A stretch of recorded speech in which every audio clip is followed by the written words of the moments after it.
Partiamo dai pomodorini, li tagliamo in 4 e li metto da parte. Andiamo a sciacquare bene il nostro farro in modo tale che eliminiamo tutte le impurità e quella patina leggera che si forma sopra il farro. Se vi state chiedendo se il farro va lasciato in ammollo, non sempre va lasciato in ammollo. Mi raccomando, leggete bene sul pacchetto della vostra confezione. Versiamo il farro nell'acqua salata. Adesso facciamolo cuocere per 30-40 minuti circa. Peliamo le carote, dividiamo la carota in 2, creiamo una base d'appoggio e andiamo a ricavare delle fette.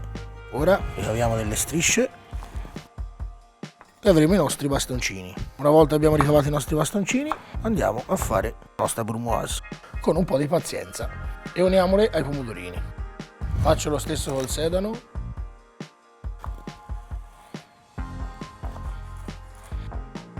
È il momento del tonno. In questo caso noi andremo a prendere solamente il cuore del filetto del tonno, mentre la parte dove vedete queste striature lo terremo per un altro piatto. Come usarlo? È perfetto per la cottura, quindi un'ottima pasta al tonno è quello che ci vuole. Inseriamo la lama, vedete proprio qua, e poi vedete che si staccherà da solo. Ricaviamo delle fette. E adesso facciamo sempre delle strisce e dei cubetti e uniamo il tutto. Il farro è raffreddato, vado ad aggiungere gli altri elementi, spezzettiamo il basilico a mano per avere il massimo dell'aromaticità.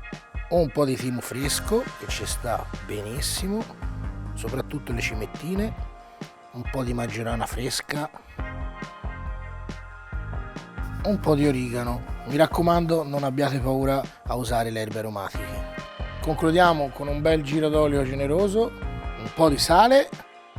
Adesso andiamo a mescolare il tutto prima di andare ad aggiungere il grana e impiattiamo.